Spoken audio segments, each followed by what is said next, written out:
Hello, everybody, and welcome into the Apples and Genos Fantasy Hockey Podcast. My name is Nate Grudnibbelink, and I will be your host. Today, Blake and I are talking projections for the 2023-24 season for the very first time. We're going to be digging into how we think each of these team situations will play out. Let's hit it.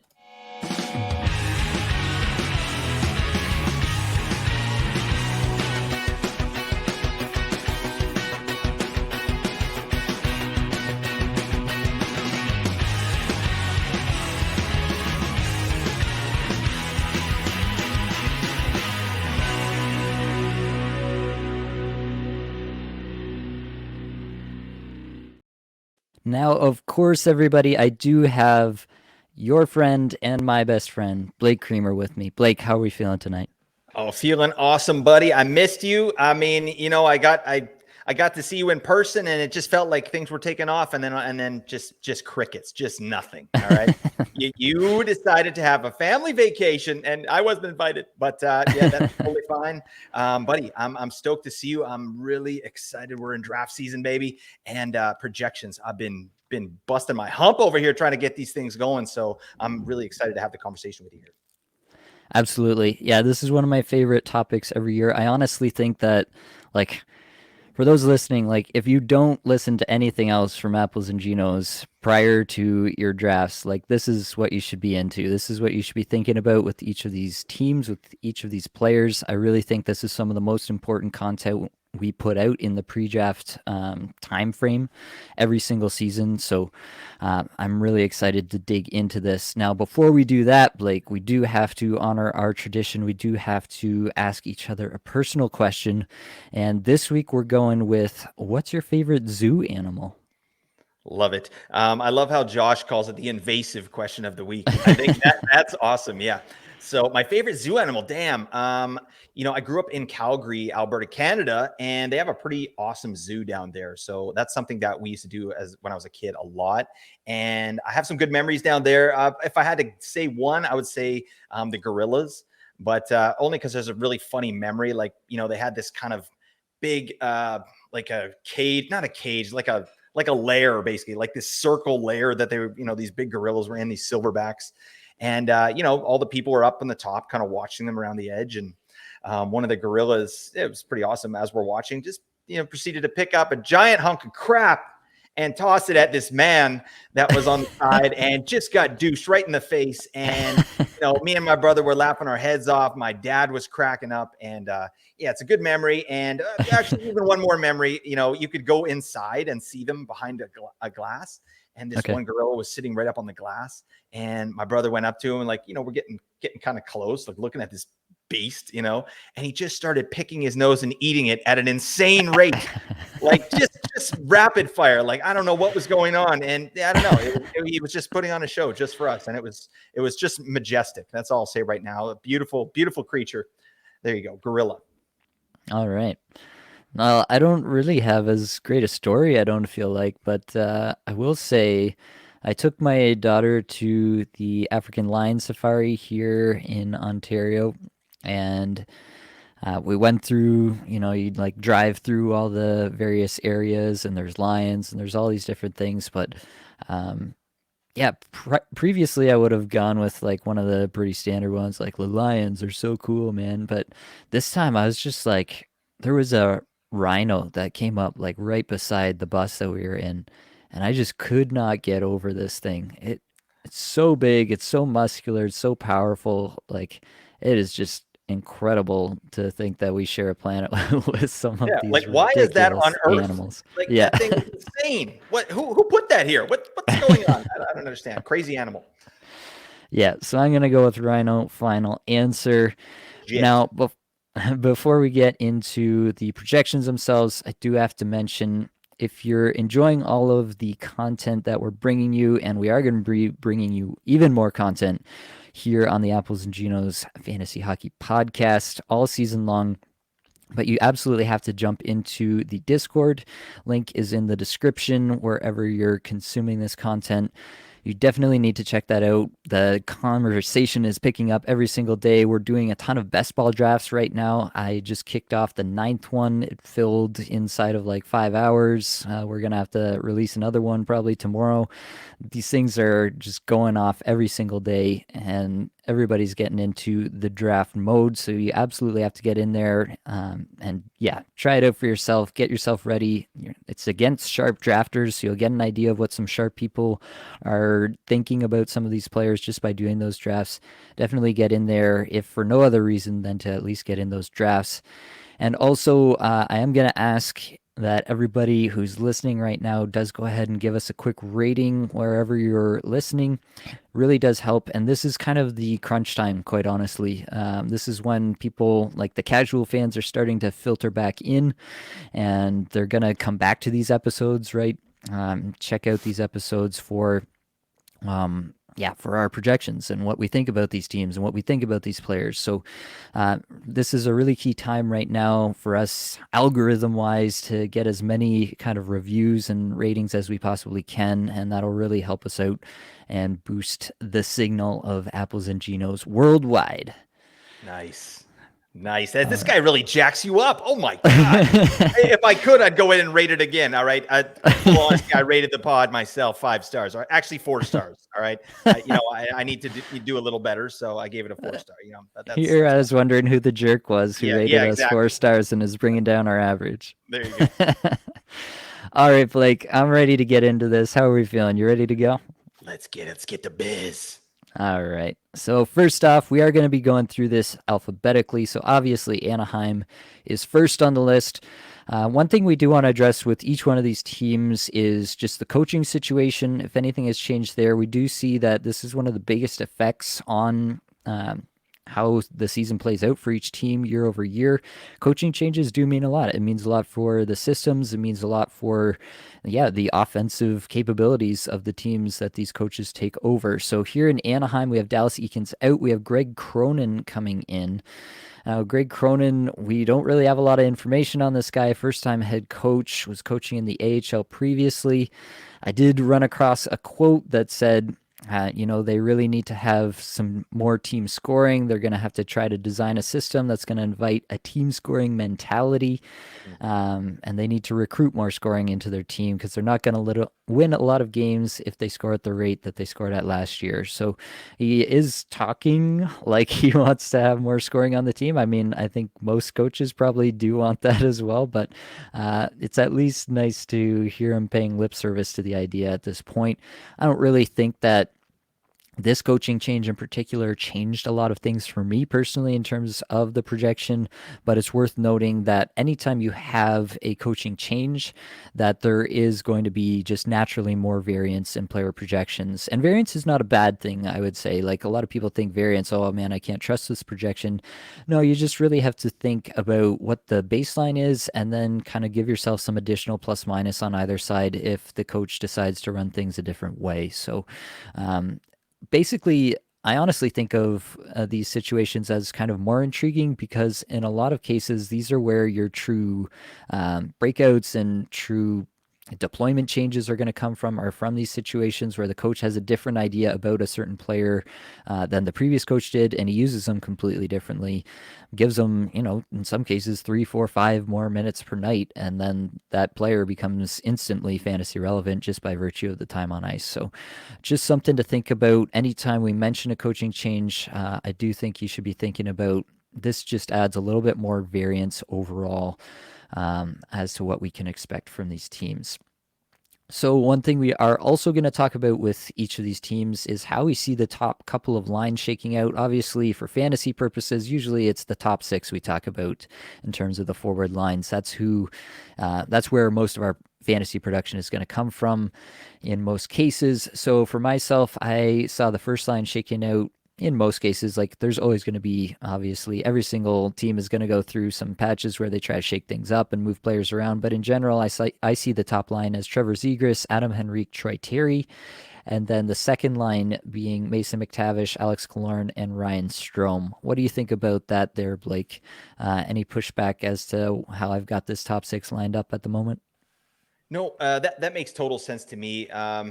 Henrique and Killorn maybe could change at some point there. Like, I mean, Sure. they locked Killorn down for, good money and term. So, but I think Henrique, has shown enough that he should probably be on that first line at least to start the season.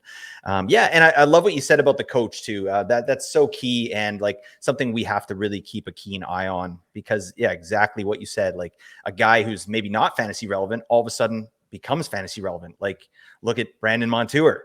Look at, Hmm. like Josh Morrissey, like there's lots of these guys all over the place that just come out of the woodwork. So, we're going to, that's why you're listening to us, right? Cause we watch this crap all the time, and we're going to update you as soon as we know. But yeah, this coaching change for Anaheim, I think, is going to be a good thing. I love, yeah, he's saying all the right things. Like you got offensive players on the team. Like, yeah, let's focus on some offense, because your defense already stinks. Like let's just put some goals in. I mean, if he cares about fantasy hockey, like let's go. Absolutely. All right, so we got the top six ironed out, at least how we see it at the moment. Now, moving on to the top power play. Again, obviously something that we really want to focus on. The vast majority of all players rostered in most standard leagues, unless you're in some kind of really deep league, will be top power play players by and large. So we really want to focus on the top power play unit from each one of these teams and try to figure out who we think is most likely to be on that unit. If not, the entire year, then at least for the majority of the year, beginning the majority of that power play one work. And that's how we try to build our projections out, is by trying to assess that kind of off the hop, and then build the kind of minutes that we're expecting for them to see on that top power play unit, build the minutes out that way. It also affects, the rate stats, right? Like if you're on the top power play in Anaheim's case, then you expect Zegras and Terry to be there. Definitely you want exposure to those guys if you're anyone else on Anaheim. So it definitely helps out every other player. The players that are kind of maybe on the fringe of that power play one unit, definitely helps them out if they're able to get exposure to the most talented players on the team. So the way I had this shaking out at the moment is obviously Zegras, Terry. Then I also have Henrique and McTavish, and then Cam Fowler. They ran with this unit a fair bit last year. I honestly don't really have a strong take on anybody outside of Zegras and Terry. I do think that they could be pretty interchangeable. On defense, they have Jamie Drysdale, who could take some time here. On offense, obviously, there's Alex Killorn, who you mentioned as a potential to take over the top left wing spot.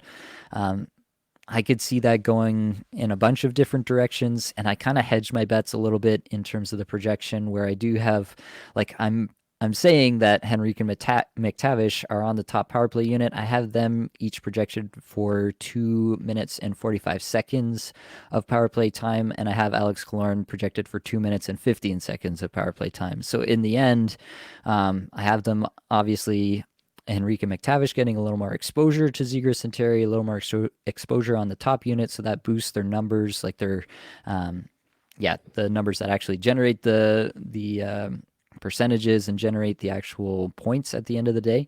So they have better numbers in that regard than Killorn does. But in terms of the actual minutes, I kind of split it up a little bit. Maybe that's just me being a little bit of a coward and not calling my shot here. But how do you feel about the power play here? How do you see it shaking out, Blake? No, I don't even think that's accurate. Just saying like cowardly, like it's not even a safe thing. I think that's what they'll do. Like they're like you said, that like we got Troy Terry, we got Zegras.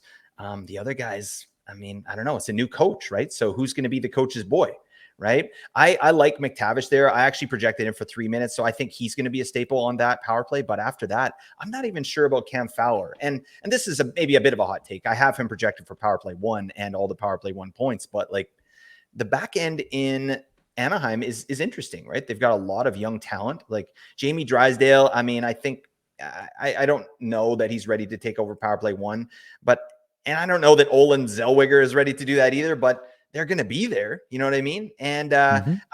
I'm interested in those players, right? I mean, if I had to right off the top, that's who I projected for power play one as well. So I'm right in Sure. line with you there. All right. Let's talk about those two defensemen in particular, because there is obviously this case where Jamie Drysdale was a really highly regarded player coming out, um, played Team Canada, got a lot of accolades. A lot of people probably know his name, even inside some more casual fantasy circles. So I do think that this is a player that a lot of people may be expecting to at some point take over the top power play from Cam Fowler.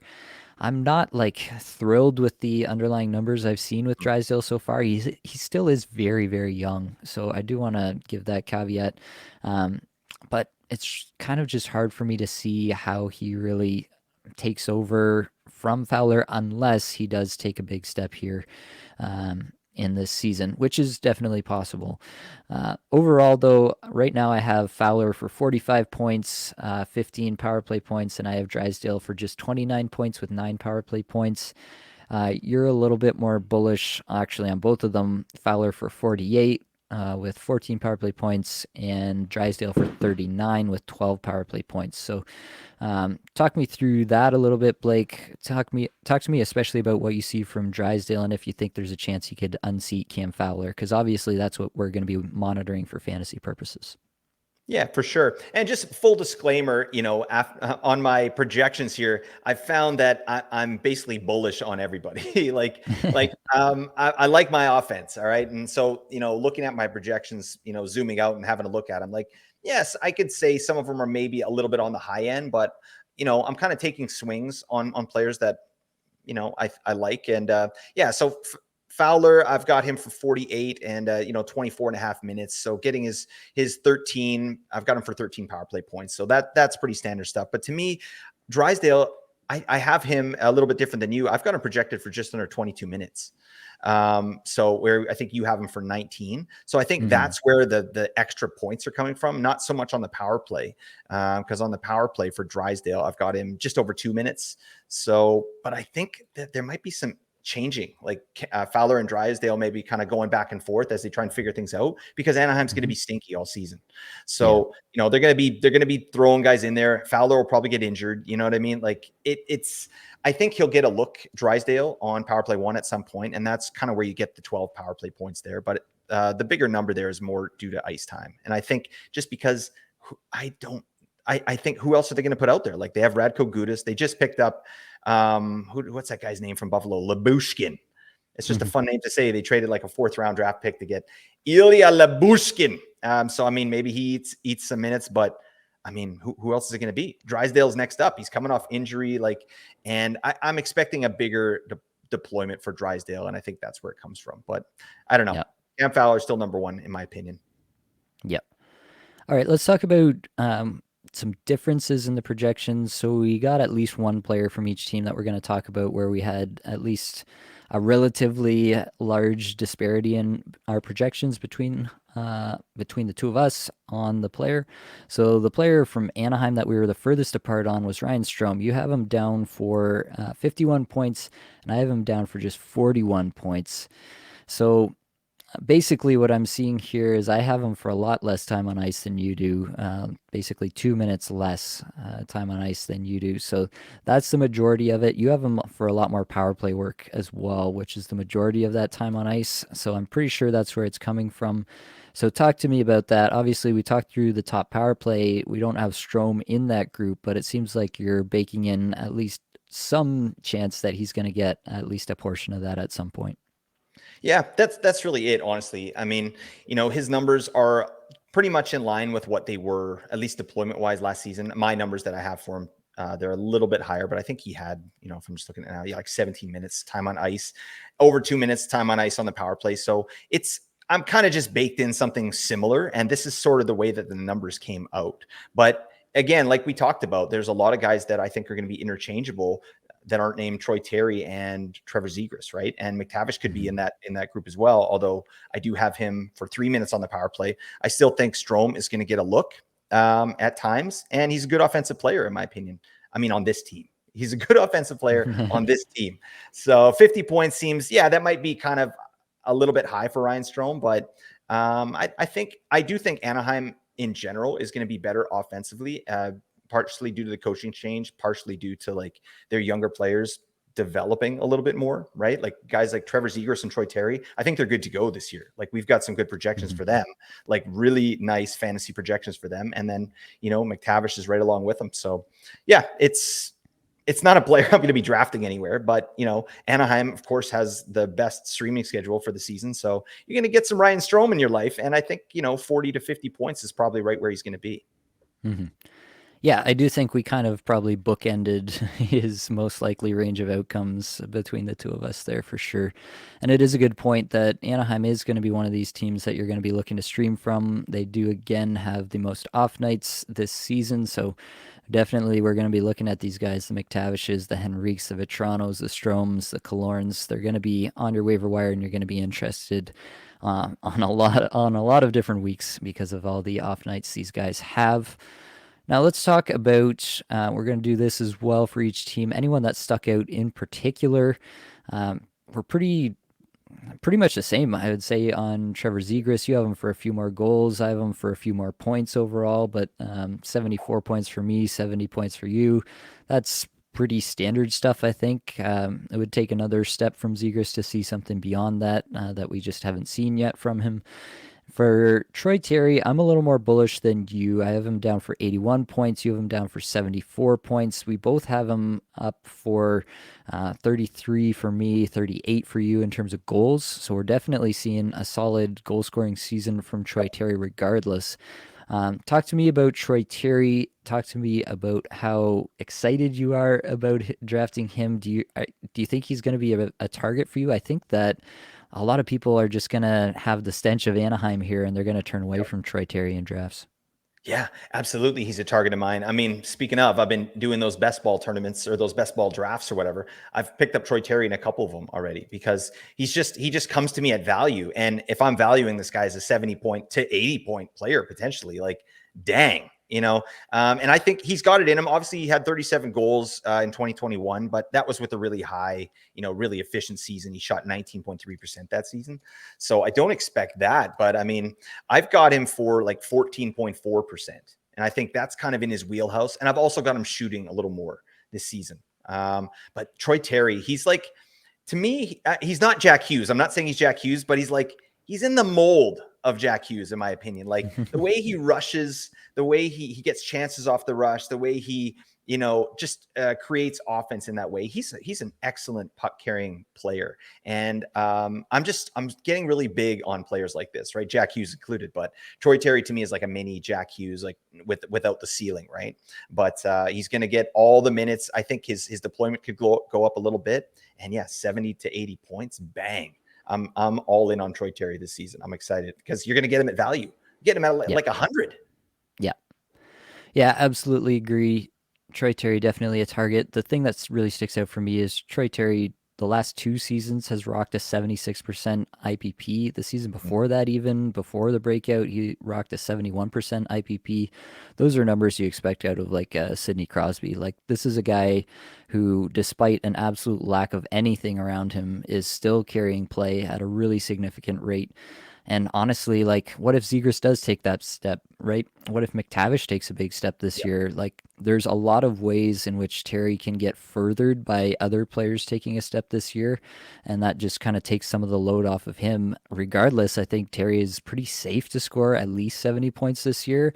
And then you have all that potential upside baked in beyond that. So I'm pretty bullish on Terry as well. The other player that we wanted to mention here is just Frank Vitrano, another one of these guys that, he seems to always be around for those streaming options. Always been kind of a low percentage shooter. You have him for shooting 12% this year, and I have him down at 10%. So that's probably the difference in our projections there. Overall, we still have him actually for the same amount of points, 44 points, but you have him for a few more goals on the overall. So Vetrano, one of these guys, he doesn't get a ton of deployment, never seems to find his way into the top line. And I do kind of worry with Vetrano that he's a little bit limited just in terms of his efficiency, his ability to convert all these chances. But there's no denying that this is a guy who generates a ton of chances. Yeah, Frank the Tank. Oh my God, this is a little bit of a swing. Frank Vetrano. Like I'm not drafting him, right? Again, he's like unless you're in an insanely deep league, but this is a guy I'm keeping my eye on. I watch this guy. We talked about new coach.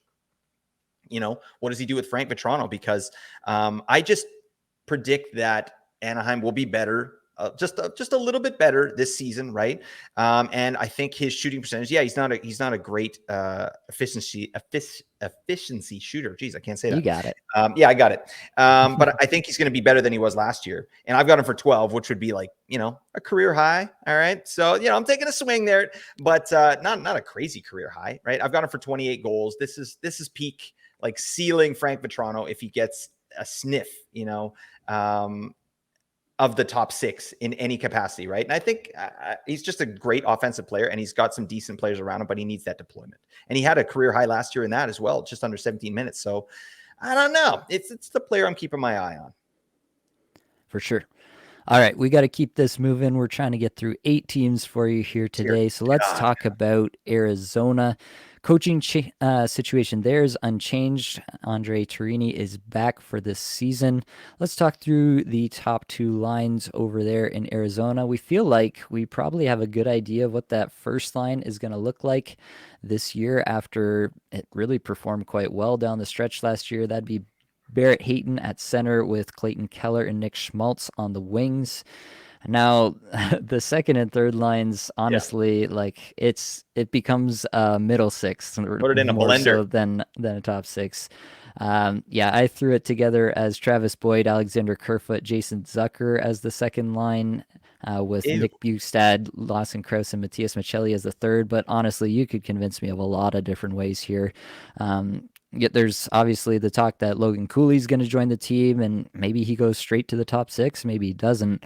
Talk to me about how you see this top 6 unfolding, and do you see any light at the end of the tunnel for anybody outside of that top 3? I don't know. I mean, Arizona is a really fun fantasy team for me because, especially in Cats leagues, because they have so many beefers. Oh man, but it just interesting pieces. Like we're going to talk about their defense core as well. Like there's some interesting pieces there. And for me, the second line, I've got it as Logan Cooley centering that second line, just jumping right into the fire there, and Michelli on that line as well with Lawson Krause. I think those guys have sort of proven themselves, and I think they sort of deserve that deployment. I know they picked up Jason Zucker. I have him on the third line, kind of being more of a supplementary piece than what he was doing in Pittsburgh there. But yeah, that's sort of how I see it shaken out for sure. But yeah, I'm definitely into Arizona. I mean, we'll talk about the first line, which is, I think, going to be pretty awesome. And then, yeah, there's some other little bits and pieces here. Yeah, for sure. I'm pretty interested in the first line and then whoever the player is that gets on the top power play. So let's talk about that power play. So obviously we think Hayton, Keller, Schmaltz are pretty much locks at this point after what they were able to do towards the end of last year. And then both of us, I think, are pretty in on Sean Dursey, what they gave up to get him, second round pick to get him. This is a team that really hasn't traded away picks. They've gone the other direction for a number of years. So that kind of signaled to me that this was a player that they were really targeting, that they're willing to give up picks to go get Sean Dursey. I think they're going to actually try to make him, anyway, one of their top defensemen and ride him a bit, and especially on the power play, in my opinion. So that's how I have it shaken out right now. But honestly, the fourth forward, I should say, on the top power play unit, you could convince me of a lot of different things here as well. Dylan Guenther, coming back. Logan Cooley, obviously, a very well-heralded prospect. Matthias Michelli, who actually had a pretty solid under-the-radar playmaking season last year. And then there's always Lawson Krause, who can provide that net front presence if that's what they decide they're looking for on that top power play unit. Any thoughts on how you see that shaking out, Blake? Yeah, I mean, my first thought is that it's going to be Michelli there on the left side, with Dursey on the point there, just because they I mean, Schmaltz is a bit of a passer as well, but I think they want to see what they got in Michelli here, and he didn't get a ton of power play time last season, but I think he showed out kind of in the time that he did have. He was very effective. And so I think that it'll be him. But like you said, they have players that can do other things. Like if you want to get Jason Zucker in there, you can move Clayton Keller over. You want to get Krause in there, you can obviously net front. Dylan Guenther. Like, yeah, these guys are all good to go. And then Logan Cooley. So it's kind of one of those things, like we have to wait until training camp and see what shakes out and how they're running the lines. And then we can really make a true assessment here. But for right now, my money, it's Matthias Michelli. I think he's going to get that spot with Dursey on the point. Yeah. I will say, like, it's a good spot for Krause, especially in bangers leagues that have some interest in Krause if he gets on there. And the other two guys, I'm not super into Michelli just because he's not a guy who shoots a ton. Yep. Like, we both have him projected to shoot like 100 shots on goal or less, actually, Yay. in Yeah. my case. Like, he just does not want to shoot the puck. So that's just something that's hard to, really get behind for fantasy purposes, obviously, because you need to shoot the puck to score goals, and that's what we're after at the end of the day. So Michelli's not someone I'm super excited about just in terms of like a fantasy ceiling. He could obviously still be a streamer in some weeks and give you some value that way. Um, Obviously, Zucker again could be somebody. He supplied that role in Pittsburgh last year. He could do something similar here again. He's obviously going to hit. So again, Bangers Cats leagues, if he's on top power play, definitely someone to keep on your radar. But Dylan Genther and Logan Cooley, just a lot of untapped potential there, in my opinion. Both guys that I do actually think will be legitimate top six, if not top line players, at least later on in their career. And, we've seen stranger things before. Sometimes these rookies bust out right away, and I'm definitely not ruling that out as a possibility. So I definitely have some excitement around either of those if they were to end up on the top power play here. Yeah, I just think it's hard to be safe with these players, right? Like, I think the ones that we're talking about that are locks on there, those are safe. Everybody else, like, we gotta wait, right? You can't. I wouldn't be drafting them with hopes that they're going to get power play one, because yeah, Matthias Michelli on power play one, like, still, like, I had him on power play one and I only have him projected for like 50 points or something. You know what I mean? It's Yeah. not. He's not blowing my hair back. You know what I mean? Yeah. For sure. So let's talk about the D-men here, because obviously there is still some question. We don't actually know that Sean Durzi is going to be on that top power play. That's the way we have it projected. But neither of us, I kind of look at it this way in doing my projections is, if you're getting 3 minutes average time on ice on the power play, you're like a staple pretty much all year long. Anything below that, then there were times throughout the season where you weren't that guy. Neither of us have Sean Durzi at or above 3 minutes average time on ice on the power play. So both of us are definitely baking in some possibility, at least, that he's not that guy.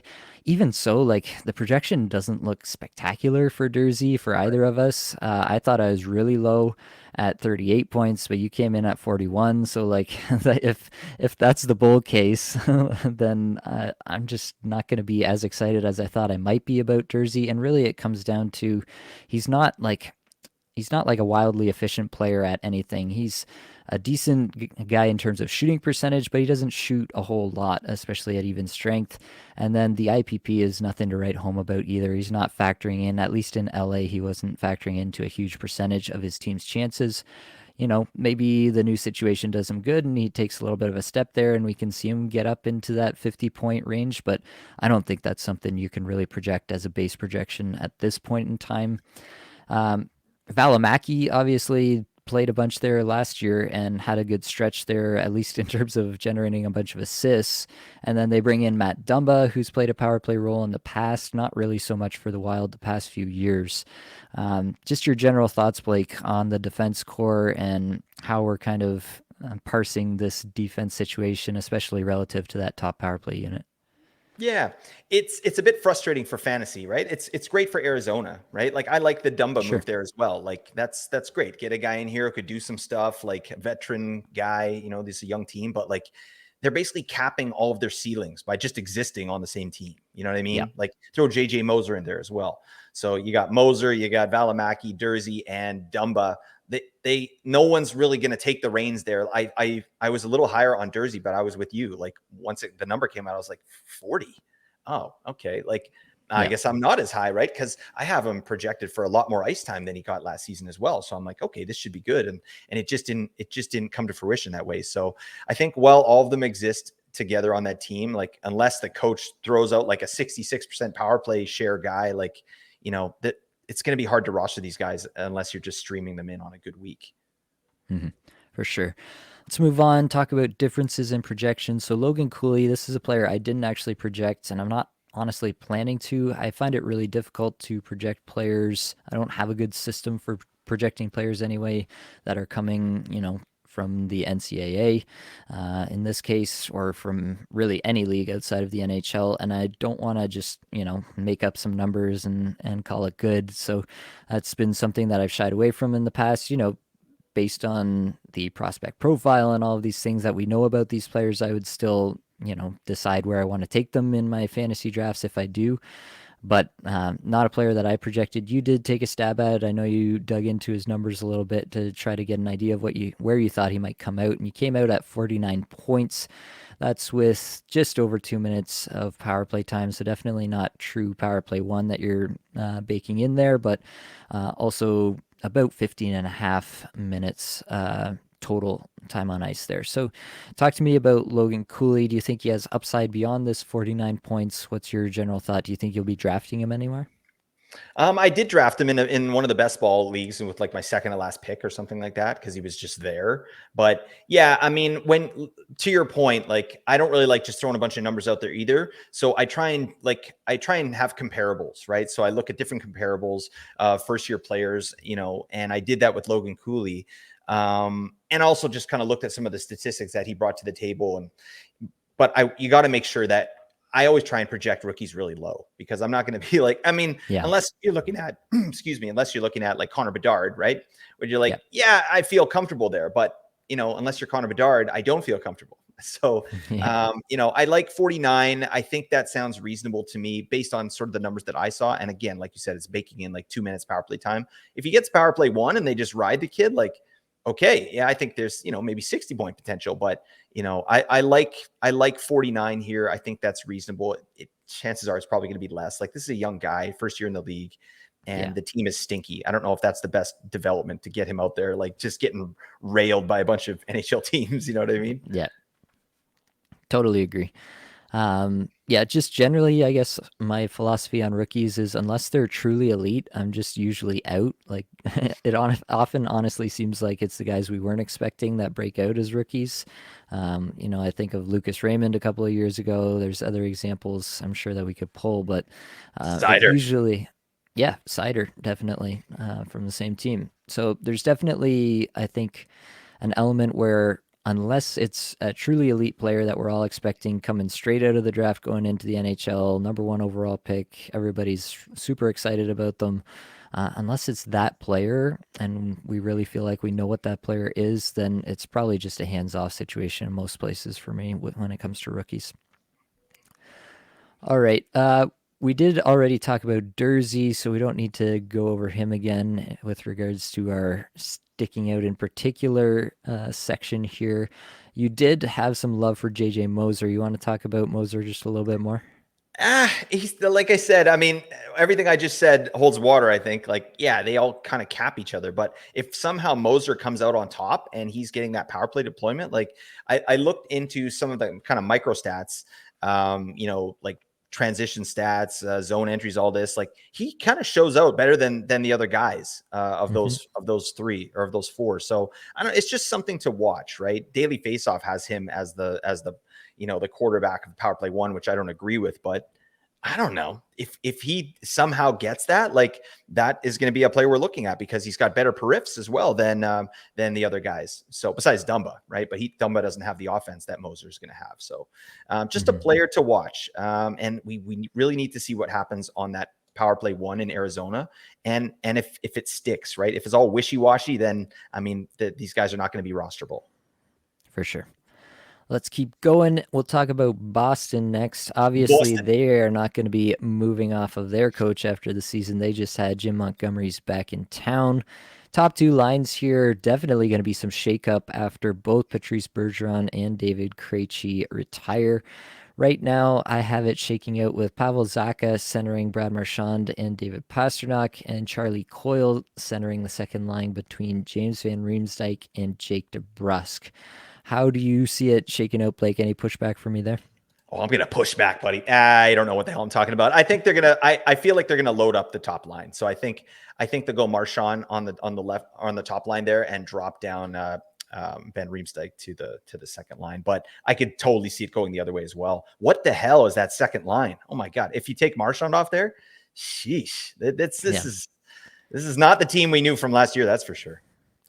Definitely it's not, and I have kind of baked that into my Yeah. projections, is both Krejci and Bergeron are definitely players that elevate the players around them, even more so than you really see showing up in their individual stats. It's really something that comes across in the on-ice stats. So I've definitely baked that kind of regression into these numbers for these guys, and I do see a world in which Boston just tries to spread out the scoring a little bit and puts Marchand and Pasternak on separate lines. I do think that's a very real possibility.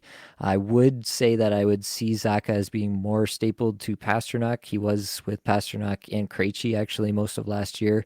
It looks like, at least at this moment, that they're going to give him a go as the center of that top line. He played some center last year, but it was definitely not his primary position. So that'll definitely be a bit of an interesting adventure. But I really don't see, outside of an Elias Lindholm trade, like how are they Yeah. gonna find somebody else here? So that's the way I have it projected currently. And the top power play, I honestly think I have a pretty good view on at the moment. I think it's obviously going to be Pasternak, Marchand, and Jake DeBrusk. And then I think Pavel Zacha is going to join them because they are going to need somebody to take draws of that group. So I do think it'll be Zacha, Pasternak, Marchand, DeBrusk. And then I do have Charlie McAvoy as the primary power play quarterback. This is really just based on the fact that they went with him. Like, it was back and forth between him and Lindholm. Even Dmitry Orlov, when he came over at the deadline, got some run there. But when push came to shove, when they were in the playoffs, it was just McAvoy, and it was McAvoy like 100%. So I am viewing this as they're going to go back to McAvoy, at least for the most part. I did take him down just below that 3 minutes average time on ice mark. I have him at 2 minutes and 45 seconds average time on ice on the power play for the season. So I did take him down just a little bit, just to reflect that little bit of uncertainty that I have, that if things aren't clicking at some point, they may just decide that it's Hampus Lindholm's time to take over, at least for a number of games. So that's the way I have it settled out right now. What about you, Blake? How do you feel about that? Yeah, makes total sense. I agree with all of that. I think that's McAvoy's spot to lose for sure. And yeah, you know who would look good on this power play? Tyler Bertuzzi. What the hell? Like, what did they make an offer to this man? Like, this makes no sense. Like, he was looking good, and you just drop him like a bag of dirt. I don't know. But yeah, that's pretty much. It's a good power play. This is a good power play one, I think. For sure, it's still a very good power play. Yeah, anytime you've got Pasternak and Marchand, I think you're going to be just fine, almost regardless of who else you put out there. And I'm pretty high on DeBrusk as well. We'll get to that, but let's talk about these defensemen a little bit more. So McAvoy and Lindholm are really, I think, the only two guys of any fantasy relevance that we're going to be talking about from Boston this year. I have them projected somewhat similarly. I think they're both going to get the most minutes on the team. 22.5 for McAvoy and 23 for Lindholm is how I have it. You have McAvoy with a few more minutes, up to 24 minutes and 15 seconds, and then Lindholm just over 23 minutes. So we're very close on Lindholm, and then you have McAvoy for, I guess it's a fairly significant amount more overall. But definitely, I think these guys are the two guys. I really don't see any threats to these guys in terms of the offensive role or even the top pairing role from the rest of the team here. Yeah, absolutely. I think if you look at McAvoy's deployment, like it was just down last year. Like he had in 2020 and 2021, he was up around 24 minutes, like which is what I have him projected for. And then last season he dipped down to 22:18. That was his average time on ice. And I think, he was coming off injury. You got Hampus Lindholm, who was taken off. And then, trade deadline, you're getting Dmitry Skorlov in there. So yeah, there was lots of touches to go around, but I think his deployment's going to boost back up for sure. But yeah, I'm high on McAvoy this year, and he's dropping for sure in drafts. That's one of the reasons too, because I actually have him projected for a pretty nice season here. If I can find it, yeah, I've got him for 66 points. Oh my god. That sounds even high to say, but for me personally, I think McAvoy is taking back the reins of this team. I think that's going to be his team again. I have him projected for like 3.5 minutes on the power play, where, that wasn't the case last year. He went down to 2 minutes and 42 seconds. But like you said, there's no one else there. There's just Lindholm and there's McAvoy, and someone's got to do power play too. And I don't think it's going to be McAvoy. Like, he was on a 64-point pace last season, even in 22 minutes, right? So I think this is in the range of outcomes for McAvoy. But yeah, it might be kind of close to ceiling McAvoy there for sure. Yeah. So he is the player that we had the biggest difference on projections between the two of us. You have him for 66, as you mentioned. I have him down for 49 points. Um, a good chunk of that is on the power play, where I have him for 16 points and you have him for 24. So definitely 8 of those points comes right there. And then obviously the majority of the rest coming at even strength. Just the additional minutes that you're baking in. This is a case where I'm looking at McAvoy's previous seasons and I'm seeing a coach change last season, and immediately McAvoy's minutes take a dive. And I'm just viewing that as probably this coach just doesn't want to play these guys 24 plus minutes a night. And so he's choosing to play Lindholm and McAvoy in the 22, 23 minute range. And I just think that the most likely scenario, like if I'm treating this as a median projection, then the most likely scenario, in my opinion, is that Jim Montgomery is going to do the thing that worked last year. And what worked was McAvoy in this 22, 23 minute range more often than not. Yeah. I just think too, though, like, he had more options to spread that out. Like, even Connor Clifton is gone, right? Like, they've lost some of their guys that take minutes, right? But your point is completely valid. And I think that, like, that is totally arguable and makes a ton of sense, right? New coach, the deployment went down. Maybe this is what it is now. But I think you got a player coming off injury, like, and when he came back from injury, Lindholm was like flying. He was good to go, right? So, this is a full off season of training for McAvoy. He's coming in, good. Obviously, the Bruins know they're going to be under the gun. Like, the team is not even close to what it was, and I think he's going to have to ride his horses. And I think McAvoy is the best option at that spot. But I could see both arguments for sure. All right. Let's keep rolling. Let's talk about anyone that stuck out in particular. I think for both of us, the main player that stuck out was Jake DeBrusk. I was quite honestly flabbergasted looking at his underlying numbers. This man was the best, posted the best on ice stats of any player on the Bruins last year. Crazy, yeah. Patrice Bergeron, Brad Marchand, David Pastrnak, 3 superstars, potential Hall of Fame players, and Jake DeBrusk had better rate stats at even strength and on the power play in terms of the on ice numbers than either of them, which is just, yeah, mind-boggling. I could not believe that. I double-checked a couple times. I refreshed my page. I did whatever I thought I had to, but kept coming out with DeBrusk on top.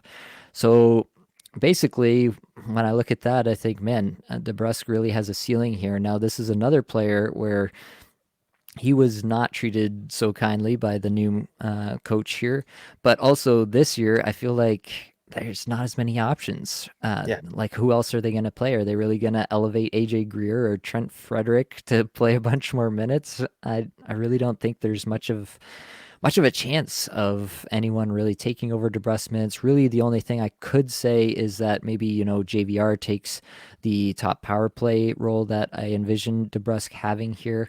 At the same time, I'm really not baking that in because I really just do think that DeBrusk is a far more effective player at this stage in both of their careers. So I thought I was bullish on DeBrusk at 60 points. You have him down for 69, so you better defend your position here as well, bud. Oh, for God's sake, I'm bullish on everybody. All right, that's my position. No, but yeah, it's everything you said, and to me, it's more. Like, DeBrusk was a player I liked last year, but you got Taylor Hall, and then you had Tyler Bertuzzi there. Just everyone's just eating each other's value, right? Well, those guys, see you later. Get the hell out of my sight. It's Jake DeBrusk is the last man standing. And like you said, the on ice, ridiculous on the team of superstars. And also, yeah, now Bergeron, Krejci, gone. I think it just opportunities kind of just hit this man over the head, right?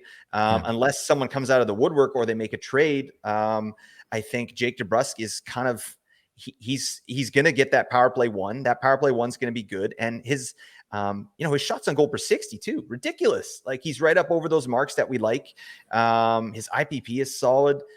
Shooting percentage is reasonable. I just think and again, a lot of my projections as they're coming out, they could be close to ceiling projections, and a 68 or 69 point nice Jake DeBrusk season, yeah, that might be close to ceiling, but I still think it's within the range of possibilities.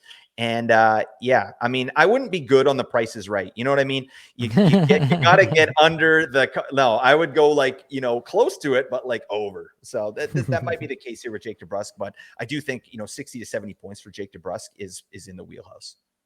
For sure. Yeah, I'm pretty bullish. Like I said, I quite honestly did pull back on a lot of these numbers, at least the on ice numbers for all of these players. And yeah, that's even after that happening, even after baking in the fact that DeBrusk was riding shotgun with Bergeron pretty much all of last year and just yeah, penciling in that major regression that I do see coming for him, even after all that, still coming out at that 60 point pace for me and 69 for you, which is pretty nice. Nice as hell. Let's go on. Let's talk about Buffalo. This is a fun team, especially after this past year. Don Granato back there in terms of the coaching, so nothing really changing there. I think the top line is pretty much set in stone. Tage Thompson, Jeff Skinner, Alex Tuck. Second line, right now I have it Cousins, Paterka, and Olofsson. You could convince me again of a few different things regarding the wingers, but I do think Cousins is the clear-cut number 2 there behind Thompson. Any takes on the Buffalo top 6 for me, Blake? No, I agree with that. And then, of course, I go to Daily Faceoff, and they've got Casey Middlestat as the right winger on the second line. Did he play any right wing last season? Like, I would honestly they do don't that? know, but it's a possibility. I feel like in most cases these teams seem to be more and more opting to play their true centers at center because that's Makes where you're sense. getting the most Yeah. value from them. Even if they end up like not playing their fourth line center like at all. I've seen a lot of teams end up doing that. If they have 3 strong centers, they'll just play them at center, play them a whole bunch, double shift them on some occasions with the fourth line, and just get them their minutes that way. Yeah. So yeah, I mean, if I just thought that was interesting. I saw Casey Middlestat there. I was like, oh, that's nice. He's in the top 6. I'm like, no, he's a center. What the hell's this? So I think, yeah, Olofsson's probably in that top 6. That's kind of a nice little piece too. Olofsson, maybe we'll talk about him a little later, but I know he's a player you've been high on in the past and kind of just hasn't exactly hit the way that we want. But yeah, that's sort of the way I see the top 6 there as well. All right, so let's talk about the power play. Again, I think this is pretty chalk going back to last year. Things were going pretty well for them, and I don't think that that's going to change. It's Thompson, it's Skinner, it's Tuck, it's Cousins coming up from the second line to form the fourth forward on that unit, and then it's obviously going to be Rasmus Dahlin on the back end. I think this one's pretty cut and dried, Blake. Do you see anything here? Do you see any changes in anything really with regards to how this power play is going to function? No, I mean, just Middlestat maybe making his way onto that power play at times, if they're like dinking around, like tinkering with it. But I think majority of the season, it's going to be that group right there, as long as everybody's healthy. Absolutely. So the top defensemen for fantasy on this team are obviously going to be Dahlin, but also Owen Power, who had his rookie season last year and was pretty quietly effective, in my opinion. We both actually ended up with a 42-point projection on him this season. We were both very close on that.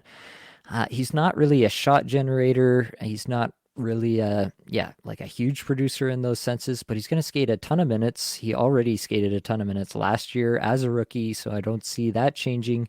I really think this is a case where that's going to be the top pair forever in Buffalo. That's the plan. They're going to play these guys probably 25 plus minutes a night Yep. for most of their careers. I don't really have it that far pushed out that far for Power this season. Neither do you, Blake, but I definitely think he's going to eat 20 plus minutes at even strength, which is one of the higher numbers around the league. And then he's going to play on the second power play unit there as well. Yeah, overall, I just think that in terms of playing a ton of minutes and being on a pretty solid offensive team at this point in the Buffalo Sabres, Power's going to come into some points here. Yeah, I don't think it's any more complicated than that, honestly. And he has offensive acumen. This is a number 1 overall pick. Like, he was picked number 1 overall for a reason. He can do stuff. That's clear. And this, even though he's behind Dahlin in the pecking order here, like, this is kind of decent for his development. He's got a good offensive team that's, I think, will make the playoffs next season. So, it's just good. Like, he's a young guy and he's getting access to these great players. Like, I also love to see, like you said, like, we have him for 42 points or whatever. That's on power play too. Like, I've got him for 2 minutes power play time. Like, that's not very much. Like, I love to see a player like that, because what if Darlene goes down, right? Now we got Owen Power, the power glove on the power play one. And oh my God, this guy could pop. He could get 50, he could get 55 maybe. So, that's with, baking in power play one there. But yeah, it's just I think this guy's definitely worth a flyer for you. Like, if you needed like a fourth D or a fifth D or something, like Owen Power is good to go. And I like his situation there. For sure. Both of us have Rasmus Dahlin for 73 points in your case, 74.5 for my case. Oh, So you're higher than me on that one? Oh my God. both of us pretty happy to call Dahlin one of the elite defensemen for next year. Has all the peripherals, everything you can imagine. Yeah. Dahlin does it all. And we're not really anticipating a major pullback for Dahlin next year. So I think we're all aboard that train. Let's talk about the difference on a key player here in projections. We talked about Middlestat a little bit before. I have him down for 46 points. You have him up at 59 points. You already mentioned that you're baking in some extra power play time for him that I definitely am not. But I think you are still, like, even considering that, you're definitely higher on him overall than I am. You have him down for 17 power play points. I have him for 11, so there's a 6-point difference there. We still need 7 more points to make up at even strength. So definitely you're higher on him overall. Talk to me about the bull case for Casey Middlestat. Yeah. It's more to do with kind of the team he's on, and also the way he finished the season, right? And I know that Tage was out for a little bit and he was kind of taking on a bigger role at the end of the season, but 20 points in his last 21 games, pretty damn nice, and again, in limited deployment, that was in 16 and a half minutes.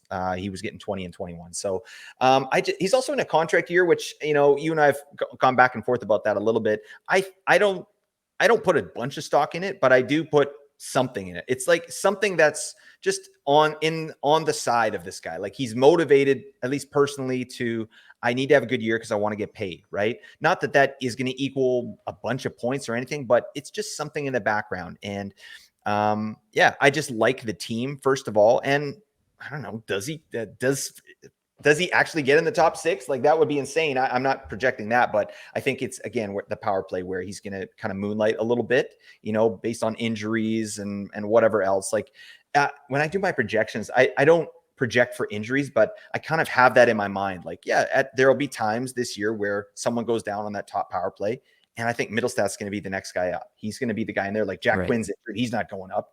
Right. So I think it's going to be him probably over Olofsson, I would say, over, Krebs, those guys. It's going to be Middlestat. So that's sort of where the extra numbers come from. I think he's motivated, and he put up 59 points last year. That was a surprise to me. Just at the end of the season, I'm like, Middlestat, 59 points? What the hell is this? Obviously, I'd like to see him shoot a little bit more. That's for sure. Yeah. Yeah, definitely not a big time shooter, and probably, being honest with myself, another reason why I've shied away from Middlestat in the past. Now, we've already talked about power, but another player that stuck out to us both was Alex Tuck. This is not a player who's, like, particularly efficient on the power play. You have him for 20 power play points, and I have him for 19. He wasn't efficient there last year, but we both have him for 79 points overall, nearly a point per game pace. So obviously he's getting things done at even strength. Talk to me about Alex Tuck. Was this a surprising projection for you? Yeah, absolutely a surprising projection. Because, like, yeah, as I was doing this, I did Tage first, then I did Skinner. But like, Tuck got this. I had Skinner and Tuck both for 79 points, but Tuck's just looked better to me. Like, it seemed more like sustainable. Like, and then I did go into his micro stats, like his, transitions, his passing stats, his rushing stats. Like, this is a really important guy to the success of that line, Alex Tuck. Like, Skinner is the type of guy that just sets up shop, from the blue line in, whereas Tuck is kind of a north-south player. And he just does that really well. And I've got him for more ice time than those two guys as well. So it's, I was surprised to see 79 points because Tuck was a player that I wasn't too high on last year. I was like, whatever. Like there's other right wingers, like he's only done it one time, but based on kind of the numbers that I saw, I think that's absolutely sustainable. I don't know. What are your thoughts on Tuck? Yeah, I definitely think he's sustainable. Obviously, we're projecting him very similarly. Honestly don't really have too much to add. I do think Yeah. that this is a player who's probably doesn't have a huge ceiling beyond this, but I do feel very comfortable, and he's probably not going to command too high of a price in your draft. So you're going to feel good about him where you draft him. You're going to feel good about inserting him into your lineup every single day. Um, Tuck is just one of those guys who makes up a lot of winning rosters because he's Yeah. consistent. He delivers what you need each and every week. I think he's going All to be a right, safe fantasy play. That's for sure. for sure. Let's keep going. Talk about Calgary here. Coaching change here, obviously, with the acrimonious split from Daryl Sutter. Ryan Huska is brought in to be the new coach. He was actually an assistant to Sutter, so read that, I guess, however you will. I kind of feel like anyone that they brought in had to be a fairly significant departure from Sutter in at least some ways. So I'm not.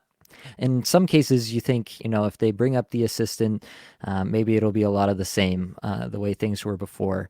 But we saw in a case like the Islanders, that we'll get into a team later on in this series. The Islanders, you have Lane Lambert come up after being an assistant to Trotz, and he's just completely different. Like the Yeah. Islanders, their system, the way that they approached the game was completely different in the past season. So I don't really know exactly how I want to frame that. I've kind of towed the middle, I guess I would say, and tried to find a median here. I will note also that Mark Savard was brought in specifically for power play coaching, which is something that would really elevate this team. Was not a good power play situation there. They were towards the bottom of the league in power play shooting percentage. They were just not very efficient on the power play. So if that ticks back up, which I have projected a little bit of, then I definitely think you're going to see a little bit more of a ceiling for some of these players. The top two lines here, we have it a little bit different between the two of us. I have Elias Lindholm, Andrew Mangiapane, and Yegor Sharangovich on the top line. Nazem Kadri, Jonathan Huberdeau, and Jacob Pelche on the second line. I really don't know who to put in that top right wing slot. I have Sharangovich there, but again, it's Yeah. a spot where you could convince me of a few different things. They have the prospect Matt Coronado, who's probably going to come up this year. He's an offensive-minded player. If he gets rolling quickly, you could definitely see him in there. The one thing that really drove this for me is the Kadri Huberdeau Pelche line. When Pelche did come up last year, that line was spectacular in Nice. terms Yeah. of their Corsi for percentage. I dug in a little bit on that. I really think that that's probably the best thing they might have going into this season. And so I wanted to keep that group together and try to, build around that in terms of how I thought about this team and how I thought about the projection potential here. So that's how I approached it. Talk to me, Blake, about how it went for you. Yeah, very similar. I'm so with you that I think Kadri and Huberto need to be together. Like that's really key. Last season it was just Sutter was doing his thing, putting the lines in a blender, and Huberto was all over the place on power play 2 at times. And so I think, yeah, right off the bat, I think Kadri and Huberto. I've got them as line 1, but that could be line 2 as well. Like line 2, I've got Lindholm, Dylan Doobie, the Doobie brother, and Jacob Peltier. So if Peltier does go up on that top line instead of Sharon Govich, oh my God, that'd be sick. So yeah, it's pretty much the same. I've got him kind of as 1A, 1B there in Calgary. For sure. Now we'll talk about the top power play unit. I think you've got 3 forward spots locked in here with Huberdeau, Lindholm, and Kadri. I think the power play quarterback on the back end is probably going to be Anderson again. It seems like he kind of won that battle between him and Noah Hannafin last year, and they seem to be kind of locked into that. I don't have a strong reason why that would change, so I'm going to keep it for now. And then the 4th spot is actually, I think, going to be pretty lucrative. We talked about Savard coming in for the power play. I think, honestly, there's probably only room for improvement on this power play. And so whoever joins that power play, I think, is going to be in a pretty strong spot. Right now, I have it as Mangiapane, but again, I've kind of hedged my bet here. I only have him for 2.5 minutes average time on ice on the season. Who do you think might be that fourth spot on that top power play? I've got Mangiapane too. I've got him for 2.5 minutes, just over 2.5 minutes. So it's kind of that same situation that we talked about in Anaheim. Like he'll moonlight there, and then they'll switch somebody else in. They'll put Dylan Dubé. They might put Peltier up there. Coronado could get time there. So I think that's sort of the spot that's going to be rotating unless someone really takes the reins. But I do like Mangiapane. I mean, he's shown in the past that he can take the reins. He can be a very efficient shooter. A sniper. Right. So that's what they need. I love that you brought up Mark Savard there, the power play coach in Calgary. Like that needs so much work. Obviously, their conversion was ridiculous. And so I think Mangiapane is the short answer there. Yeah, basically, I guess the takeaway that I'm taking from just looking at this team as a whole is whoever that player is, I'm in. So Yeah, whoever it absolutely. might be, I'm definitely going to be looking at streaming that player. And potentially, I think if they like nail down that job, then you could be looking at a season long hold type of player because I do think that's going to be a lucrative spot overall. Let's talk about the defenseman a little bit here. Rasmus Anderson, as we said, probably going to be the top power play quarterback here. Noah Hannafin has actually been a very efficient player, Mhm. and we both have him projected in the 40-point range. You have him at 39. I have him exactly at 40. Definitely, neither of us are really baking in a ton of top power play time there. So he does have, I guess you could say, some contingent upside if Anderson rather were to go down, then you might see Hannafin up on that top power play, and he would definitely be worth picking up at that point. Yeah. And then there's Mackenzie Weegar here, who is a banger league god, and we both actually have a strong projection there as well in terms of points scored. 39 for me and 40 for you, so the reverse of Hannafin there in terms of points scored. So talk to me about this kind of trio here a little bit, Blake. And are there any of these guys that you think you'll actually be kind of going out of your way to target in some leagues? Um, the short answer is no. I think Anderson I like at value for sure, but I don't know what that is currently. Like I'm in the midst of doing a bunch of mock drafts and seeing where these guys go, and wherever I see Anderson go, there's always someone I like better. You know what I mean? Like, that said, I definitely agree with you that this power play in Calgary is going to be so much better because Huberdeau is going to be so much better. I really believe in Jonathan Huberdeau this season. I have him projected for 87 points. So that's going to be a nice big bounce back for him, with like 27 power play points. So I think that's going to go well. But yeah, I think this is Anderson's spot to lose. He's proven that last year. I think he's going to hold it all year. Like you said, though, if he does go down, I think it's Noah Hannafin. And then Mackenzie Weegar, like a 40-point projection. That was a surprise to me coming out for sure because geez, he sure pissed us off last year, didn't he? like he's Yeah. he's gonna get the power play one. Awesome, let's go. It's Uyghur time. No, it was not Uyghur time. The man took a nap on the season, but that's fine. Now we know what to expect from Uyghur, and I think that's a banger league guy, no question. Like he should be on your roster. This guy's crushing. I have him for almost 200 hits, buddy. Mhm. Calm down. But yeah, I think Anderson's is good to go there. Yep. I agree there. The one thing I will say, Uyghur's like under the hood stats are actually better than Hannafin's or Yes. Anderson's in most cases. So I do think that if there was a scenario in which he ended up getting a bunch more even strength time on ice, if he managed to get on that top power play for whatever reason, either the new coach just loves him or um, there's some injury or something like that. If that Yeah. happens, then I think it's pretty much wheels up for Mackenzie Weegar. He would be both a banger league and a points league god at that point. I would comfortably put him into like a 50 plus range at that point in terms of point potential. So keep an eye on Mackenzie Weegar. I agree he's probably more of a banger Cats League kind of play at this point, but I do think that he definitely has some strong potential beyond that if things were to really break his way. Book it. All right. The player that we are the most different on in our projections is Nazem Kadri. You have him for 68 points. I have him down for 59. Uh, Basically, I guess for me, I'm a little lighter on the time on ice, but really I don't think that's it. It's really just coming down to the efficiency, and I think as well it's a little bit just at the even strength production here. You seem to be just a little bit more bullish overall that he's gonna convert a few more chances. You have him. Most of this is in goals, I guess, is what I'll say. So you seem to be a little bit higher on his shooting percentage, 11.8 for you, 10.4 for me, and that's comprising most anyway of this difference between us. Yeah. I mean, to me, this is the Daryl Sutter effect. And like I baked in a lot of that, like bounce back potential for certain players, Kadri being one, Huberdeau being another, Elias Lindholm being another one, right? Like I just looked at, he was shooting at 9% last season, which is, his career average is 11. His 3-year average is 9, but that includes a really stinky year in Colorado where he only shot 6.5.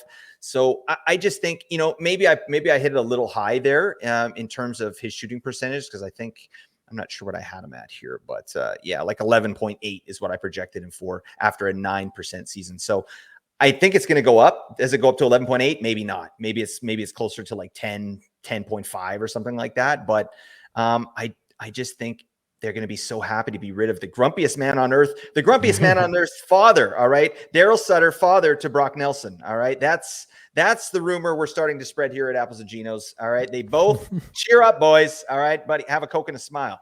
But yeah, I think they're just going to be so happy, so light, getting back to work. They're both Kadri and Huberdeau, both a year now with their new teams, and they understand kind of the city, the systems. I like Kadri for a bounce back. I do have him for 68 points.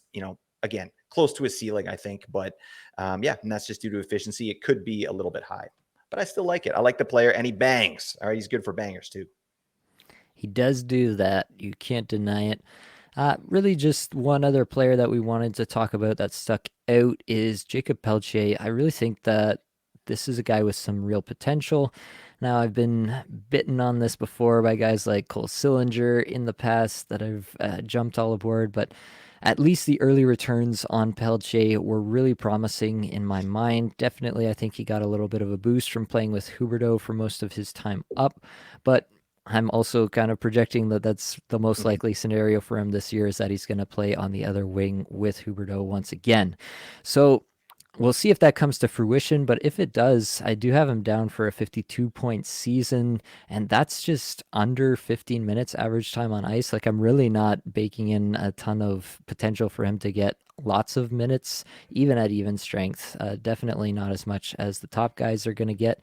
So really what I'm seeing with Pelche under the hood is that this is just a really efficient player. His individual scoring chances relative to his shots is really high compared to most players. He's definitely an efficient player in that regard. He shot at a fairly high percentage in the AHL as well. I think, if I remember correctly, I think it was close to 15% that he shot so far in his time in the AHL.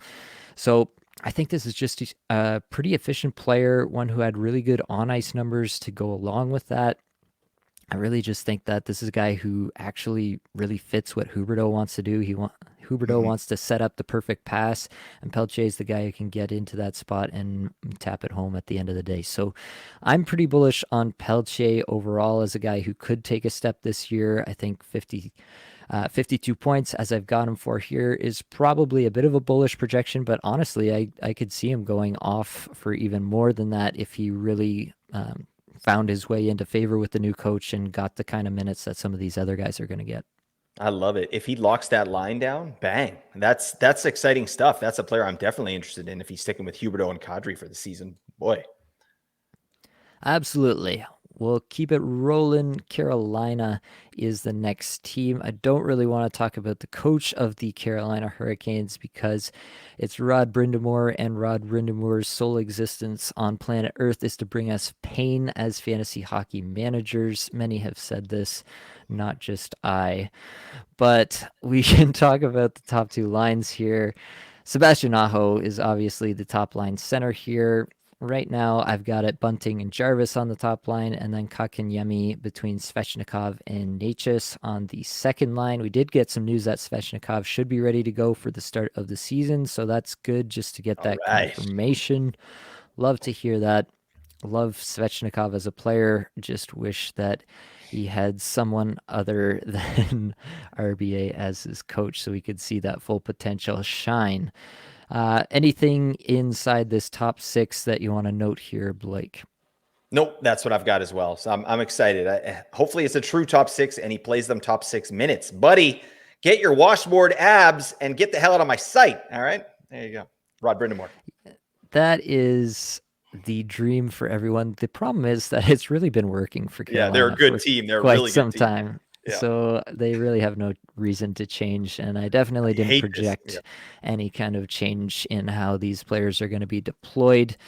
Uh, the top power play here, I do think that they've started to lean on a top power play a little bit more in this past year than they ever had before, which is good news. And it does bump up some of the projection that you could see for some of these players. I do think that top power play is most likely Aho, Svechnikov, Niches, and Burns. And then I do have Jarvis as the fourth forward on that top power play. Less convinced about that. Again, it's a bit of a situation where if they like what Michael Bunting brings as a net front presence, then that could be a player that they decide to go with. You saw them use Stefan Nason in that role last year. I'm hoping that the Nason usage is a Stop thing of that. the past Yeah. because that was painful for everyone involved. But maybe Bunting becomes that guy just to fulfill the same role. Maybe that's even the reason they went out to acquire him this year. So that's definitely a possibility. But if we're just going off the pure talent, then Seth Jarvis is a vastly superior hockey player in my mind than Michael Bunting in terms of point production. So if we're just going off the most talent, then I would have Jarvis there. What do you say about the top power play, Blake? Yeah, I have it the same as you, but I hope it's not just wishful thinking with Jarvis for me. Like I've got him on the number one power play, but like, yeah, it's a soft. We don't know. One thing that I do like is they had him there in the playoffs, right? In the Mm-hmm. playoffs, he Yeah. had a 66% power play share. That's nice. All right, he did not have that in the regular season. So when it's crunch time, when all the wins matter, this guy's on the top power play. He averaged 3 minutes and 40 seconds average time on ice on the power play. So that's what I want to see. Get Stefan Nason the hell out of here. Oh my God. Go back to the fourth line, buddy. Fill up the water bottles. Thank you very much. All right. And yeah, Bunting. Oh, don't put the bunt cake on power play 1, please. All right. We don't need that. Go take another suspension, you ding dong. I don't know. I don't know why I have such hate for Michael Bunting. I don't He's either, probably to a be nice honest. person. He's like one of those guys. I'm like, get your face out of here. I don't like that. I just don't like saying bunt. But yeah, Jarvis to me is the guy. So hopefully he gets that. He was getting deployed differently in the playoffs, and I hope that sticks. Yeah. Jarvis, definitely the guy for both of us that stuck out as kind of the key to this lineup. I have him for 53 points. You have him down for 59 points. Yeah, really just a player who, again, could take another step this year if given that role and given that role consistently. If he gets up, I have him for 16 and a half minutes. You have him closer to 18 minutes. I would love to see him up at Yeah, 18 minutes. yeah, I think I would have actually a pretty significantly higher projection than you if he got up to 18 minutes. So that's definitely something I would love to see for Seth Jarvis, help him see a bit more fantasy relevance this year. So, top defenseman here, the Hurricanes have really kind of loaded up on defense this offseason. They have one of the better top sixes, I would say, probably across the league. They have Brent Burns, obviously, as the top power play guy. We don't expect that to change. They have Tony DeAngelo. How do you say that name again, Blake? It's Tony D'Angelo. Hey Tony, what do you do, buddy? Put your collar up, Tony. Welcome back. All right, never fails. They also brought in Dmitry Orlov on a pretty big contract, albeit a shorter term one. They have Brady Shea, who had stretches of fantasy relevance for us last year. They have Brett Pesce, who's a good defensive defenseman. And they have Jacob Slavin, who's one of the better defensive defensemen across the entire league. So this is a really strong top six and Yep. should obviously just tilt the ice in favor of the Carolina Hurricanes, which is something they do naturally uh, and have done for multiple seasons at this point. The defensemen here that I really think will be relevant are Burns and Tony DeAngelo. DeAngelo, I do see as being a third pair guy, but also on the second power play unit. But DeAngelo, like him or hate him, has really been quite efficient. He's one of the better defensemen across the entire league in terms of his efficiency, both at even strength and on the power play, but especially on the power play. So even if he is getting only power play 2 in Carolina, I do think that that's going to translate to some real fantasy production. I have him down for 45 points, and I honestly don't think that's crazy. It's probably a little bit of a bullish take on D'Angelo overall, but I do think that it's definitely one that could come to pass. Yeah, I just like D'Angelo in Carolina. Just Carolina as a team, they're so freaking good. It's ridiculous. Like, number one Corsi for per 60, number one Corsi against per 60. Like they're just elite at pretty much everything. You know what I mean? And now they've kind of loaded up their defense with an offensive guy like D'Angelo, and then an excellent defensive defenseman, Orlov, who can do some stuff too, as we saw. So yeah, it's a great looking team. D'Angelo, yeah, I think he's going to have to do less work here in Carolina, and he'll get more points for it, right? Like, remember we were talking last season, like the guy had a 30-minute game for Torts, Tony D'Angelo. They put him out for 30 Yeah. minute. Tony D'Angelo, what the hell? Collar, jersey, I mean, just popped up. He's out there. He's talking smack, but yeah, I don't know. I like that projection for Tony D'Angelo. I think it makes sense. Like he's going to have to do less with Carolina, and he'll have sheltered minutes, offensive minutes, and he's good at that. He's efficient. So, what did you have Burns for? I've got yours up, but I don't have it right in front Burns of me. is up for 59 points according to my projection, 62 for you. So we're Six. pretty in line there. Yeah. Yeah, I think I don't honestly see any reason to disbelieve that what he did last year is pretty much what he'll do once again this year. Maybe a little bit of a tick back in some Mm-hmm. of the efficiency from where he was at last year for me, but overall, I think you're going to be pretty happy with what you get out of Brent Burns, where you're going to have to draft him this year. Yeah, absolutely. I'm always surprised with the Brent Burns per riffs, though. Like he doesn't. I thought there would be some more there, and especially in Carolina, like he doesn't need to do any of that. Like his per riffs just fell Hmm. off a cliff. Like they got guys for that, right? They got Right. Jacob Slavin. Whenever I hear Jacob Slavin, I always think of Professor Frank from The Simpsons, like Slavin, baby, I Slavin, yeah, Slavin. So yeah, but I don't know why I'm doing that. But yeah, I like Brent Burns this year. But yeah, again, at value, you got to give him at value. Right. Let's talk about Martin Necas. This is the one that we were really the most different on the projection for across the team, and it wasn't that much. It was only 6 points. You have him for 74 points. I have him for 68. I'm being a little bit more bearish on the usage here. He was really up and down throughout the season, and I'm just not convinced that he's like at times was seeing like 20 plus minutes a night, and I'm just not convinced that that's the guy that he's going to be. Obviously, we're actually quite close in terms of the overall here. What do you think about Nietzsche? You have him for more power play points, which is really what comprises the difference between our two projections. Yeah, I mean, he was the best power play performer for Carolina last year. Like I think he had like 26 points or something like that on the power play. So I'm kind of expecting that that's not really going to change, but it's projecting anybody on Carolina. Like, yeah, we're 5 points off. Like that's pretty damn good actually on this team, because it's like, who the hell knows what Broad Brindamore is going to do? Like this guy could find himself on the fourth line, and you get Toivo Teravainen up here just crushing again, like the olden days, right? So that's it. I don't think that's going to happen. Natchez is good to go. But yeah, I've got him kind of cooking on the power play there. I think he's going to be a staple there. There's no question he's going to be there, right? Jarvis is the question for me. And then you throw Svechnikov in there for a full season, like that's going to help. That power play, and For then sure. where he lines up as well. Like we've got Natchez and Svechnikov on the same line at even strength, so that's just going to improve his even strength numbers as well. Absolutely. Yeah, the only one that really stuck out to us that we wanted to talk about is Jarvis, and we already did that. So let's keep moving here and talk about the Chicago Blackhawks, that bastion of fantasy Wagon. hockey relevance. Absolute wagon, the Chicago Blackhawks. So obviously, we've got to start with the coach, Luke Richardson, there once again. Don't really anticipate any major changes in terms of deployment or usage or any of that.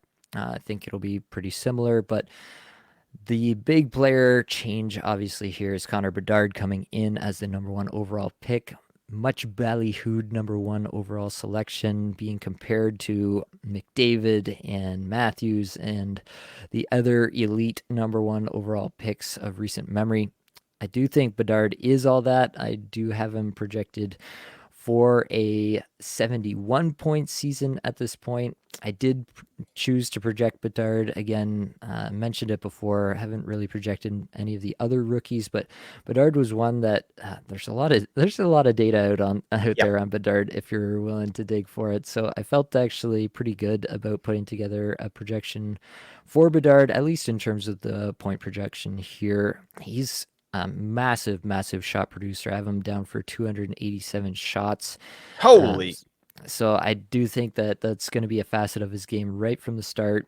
I don't Love think that. that he is really going to depend on a lot around him to be able to reach the kind of ceiling that he might in his rookie season. Obviously, having good line mates helps, and I have him projected for Taylor Hall and Lucas Reichel to join him there on the top line.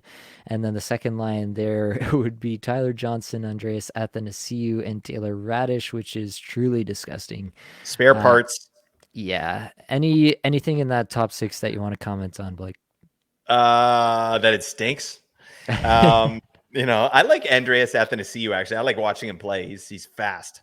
But yeah, and Radish actually is kind of interesting to me. Like, yeah, 20 goal season last year on that team there. So I don't know. No, I'm not excited about it at all. But I like that top line there. I'm so glad they went out and got Taylor Hall. Like, that's just a smart thing to do when you got Bedard coming in here. Like, let's get For somebody sure. who kind of knows what to do. Like, he's a first overall pick himself, and he's been the guy on a team. So I like that pickup a lot. Yeah, we were talking about Hall a little bit before. I actually have Hall a little bit down from you. He is the player that had the biggest difference in our projections. You have him down for 61. I have him down for 50 points. I think after re-examining a couple of the underlying numbers here, I am going to tick him up a little bit. After this, I do think that he's probably got a little bit more in the tank than 50.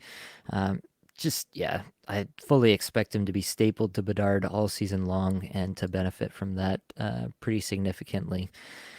Lucas Reichel, also a player that I'm interested in Mhm. here.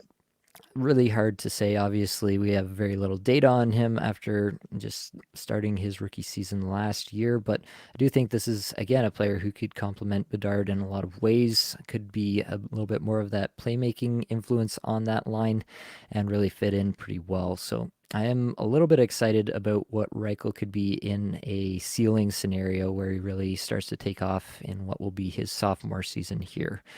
I do have that trio as the top power play trio, along with Seth Jones on the back end. Really don't know who that fourth forward Yeah. might be on the top power play. My two top candidates would be Tyler Johnson and then Corey Perry. Again, some of these teams like to run a net front option. Corey Perry has definitely done that for a lot of different seasons throughout his NHL career so far. So if that's what they want to run with, they have used Taylor Radish in that role before. But I just think that Corey Perry is probably the choice to make if you have the choice between those two players. So I think it's Perry or Tyjo. Do you have a lean one way or the other there, Blake? No, you know what? I didn't really think about Corey Perry, but now that you're mentioning it, like, that makes total sense. Like, they picked him up. Like, obviously he's going to be a veteran presence there with these guys, but he's still good to go. He can still do stuff, right? This guy's a beefer, right? He's a big boy. I like that. I think I like Corey Perry there. I'm going to be keeping an eye on that because that spot's going to be pretty premium. I think actually, like, it's going to raise the ceiling of whoever goes there, right? Obviously, Corey Perry, you're not drafting him anywhere, but if he's moonlighting on power play one, you're streaming him in. That's for damn sure, right? And then I Yep. don't know who the hell knows what's going to happen. And yeah, I'm excited about Reichel too. I don't know where would you draft Reichel? Like, do you feel confident enough to, like, take a stab at him on a team, or is it you leave that for somebody else?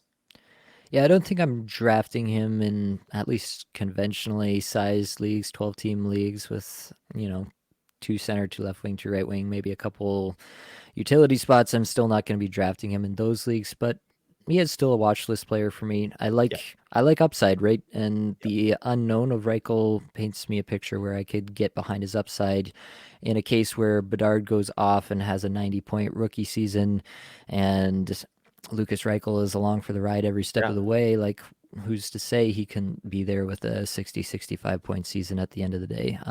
I think that's definitely a possibility.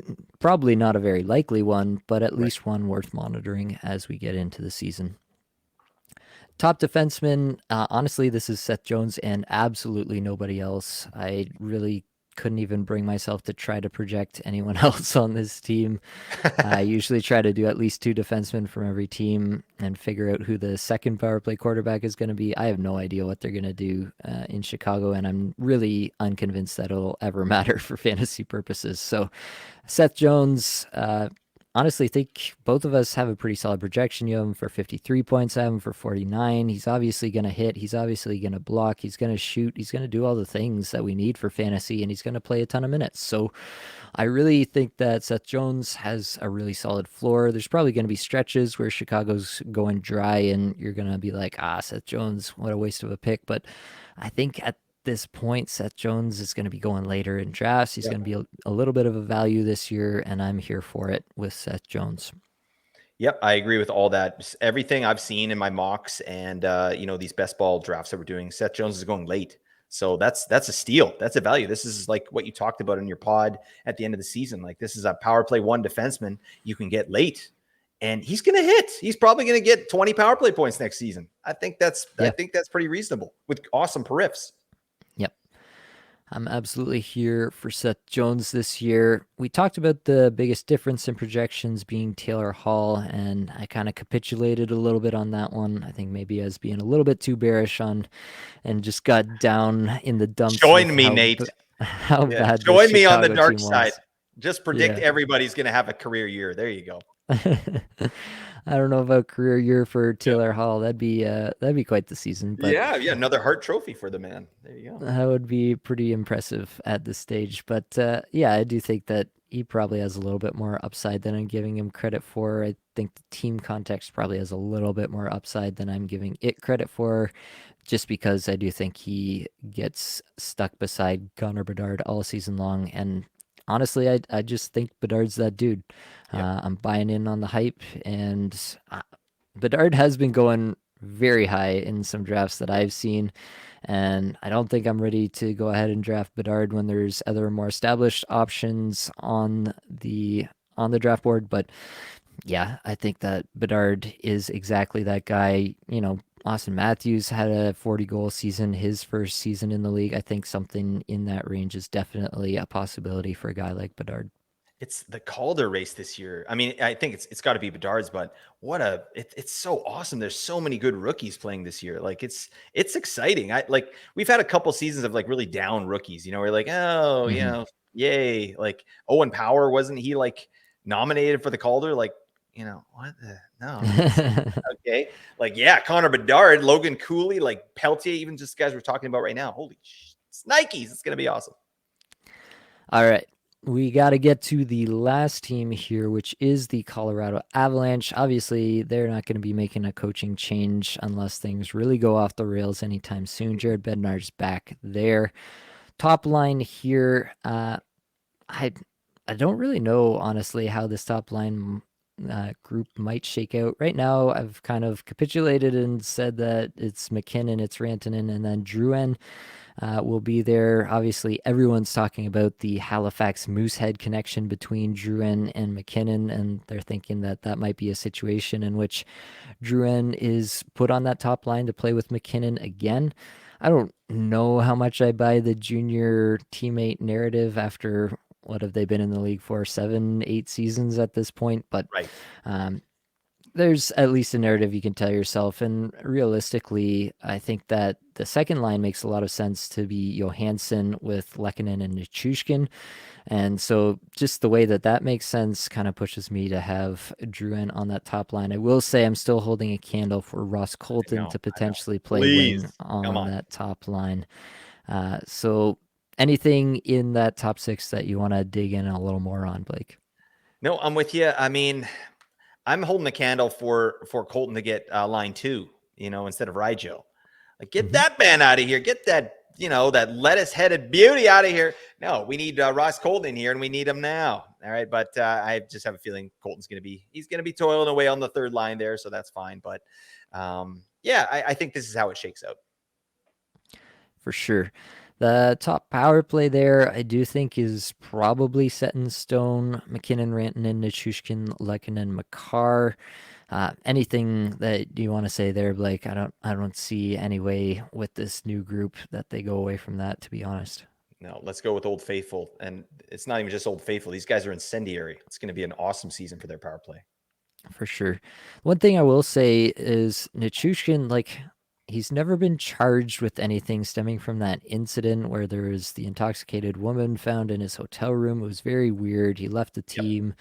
All that just seems to have gone away, I guess.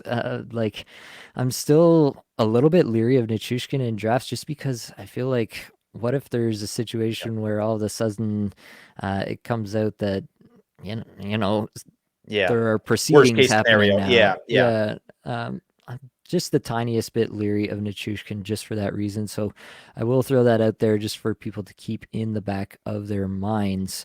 But assuming that he's there for the season and everything's starting on track and on schedule, I do think that it's probably the McKinnon, Rantanen, Nichushkin, Lehkonen show on the power play.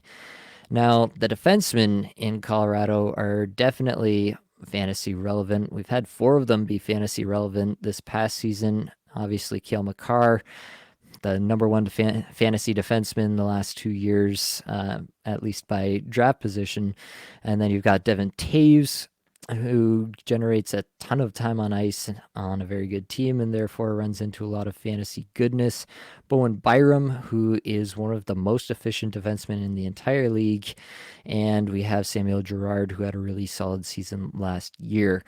Um, let's dig into Byram for a second. I have a pretty outlandish projection on Byram for a guy who's not even really slated to be even necessarily like the primary guy on power play 2. I have him for 50 points, 14 goals, and really it's just how ridiculously efficient he's been in shooting the puck at even strength. Like, I'm just comparing him directly side by side with Makar. At even strength, I have Makar with a 9.5% shooting percentage, and I have Byram with a 9% shooting percentage. Those are like 1-2 across the league in terms of any defenseman that I'm going to project all year, I'm pretty sure. IPP 49% for Makar and 47% for Byram. Like, Byram is not that far off Makar in terms of those two efficiency stats. Makar does kind of lap him in terms of the on ice chance generation and the shots per 60. So that's where Makar really starts to separate. But in terms of those efficiency stats on the chances that he is getting, Byram is really quite impressive, and that leads to this 50-point projection. So that's definitely a player I'm into. And again, this is a player that hits a ton and will block a decent amount. So definitely somebody to keep an eye on, especially in Bangers Cats. Yeah, absolutely. I feel like I know this team so well because of the way last season ended, where like the streaming, you know what I mean? Like it was like, get Colorado on your team. They have the best schedule for like the last 2 months. So it's like all these players I'm super familiar with because I had them on my team, right? Yeah, So yeah, but I love that. I love your projection on Byram. I hadn't done Byram yet. So just to know that that's kind of how it's kind of coming out for you. I'm excited to do the projection on that man because yeah, he's been the guy on every team he was in. Like I watched him a lot on the Giants here in the WHL. mm-hmm. Or yeah, is that the Giants? No, I can't remember the team, but Vancouver yeah, Giants. and it was in Langley where I grew up. That's their arena. So yeah, I watched him lots there. The guy's a beauty. So I'm excited about that player. And then yeah, you got just so many guys that can step up if Makar goes down, right? Like Devin Taves, Sam Girard, they all did their bit. I think it's going to be Devin Taves going to power play 1 if Cale Makar goes down. I think that's what they did last year. They'll probably do that again. But yeah, I'm excited about these players. One thing on Nichushkin, they did release a statement saying like he's good to go. Like I would feel kind of the same way you're feeling, unless if they didn't release that statement. But they Mm-hmm. released a statement like he's good to go. He's 100% good to go for the season. Like, why would they do that unless he was, right? If it was still Yeah, under investigation, like, I mean, where there's smoke, there's fire. Something happened. We don't know what the hell happened. Like something shady. But I mean, he's coming out of it. So and that said too, like I've seen him be going at value in drafts for me. I'm like, Nichushkin's still here? Like, okay. So I think people are baking that in as well as what you're saying. So sure. I've got him in a couple spots. Yep. Yeah, and definitely, I'm not saying like it's a do not draft Yeah. at any price kind of situation. It's just that in the back of my mind, if there's a comparable player there, I'm probably taking the other player just for that kind of tie break situation. There's no right Uh, wingers, man. It's like, yeah, yeah, they're all centers. Yahoo hasn't done any eligibility. Like Fantrax, like they're all just so many centers. So when I see Nichushkin there, I'm like, give me that, please. Like right winger, I need that. yeah, who's been a little. I think they're just trying to iron out where things are going to end up for the season, and so they've been moving stuff around. They did an update where like Marner and who was it? Marner and Kucherov, I think, were center, left wing, right wing, all three, Nice. and they walked that one back pretty Oh, fast. I don't like that. So I think they're just trying to iron out where it's gonna all fall, and I'm pretty sure that it'll fall into a bit of a more normal spot by probably September 1st or whenever real draft season starts to come in for the more casual folk. One player that we obviously have to talk about, Blake, we have to talk about Ross Colton a Oh little bit yeah, more in buddy. depth and just get into a little bit more of the weeds of why Ross Colton is so great and why he would outscore Wayne Gretzky if he had enough time on ice. So let's talk about it. We have Ross Colton. I have him for 50 points. You have him for 56 points. I think a little bit of that is just you having a little bit more time on ice there. The thing with Ross Colton that keeps me coming back and being interested in this guy is that he's just so efficient Mhm. um, at literally every facet of the game. He shoots, between 9 and 10 shots per 60, around 10 individual scoring chances, 4 per 60, at even strength. Like, that's not just the all strengths number, which is usually the overall number that I'm looking at and I'm talking about in a lot of cases, but he's doing that at even strength. So he's doing that on the third line at even strength, oftentimes not very good line mates there. He's efficient with the shots Yeah. that he takes, so it's not just he's firing a lot of weak wristers from the blue line on net. He's actually scoring on these chances. I have him down for a 14% shooting percentage at even strength. Like, that's comparable to Rantanen on this team. That's a really good number. Then a 72% IPP at even strength. Yep. That's one of the bigger numbers on this team. That's comparable to McKinnon. Like, this is a player that I really think if he got more ice time, sure, maybe some of those efficiencies don't carry up all the way as the ice time increases. But even if it doesn't, like, you're still talking about a player who Yep. could hit a really, really high ceiling just because of the efficiency combined with the volume that he's bringing to the table. So, uh, yeah, I'm here for the Ross Colton love. Always will be. I just think we have to bide our time patiently until something breaks his way and he gets some serious minutes. Yeah.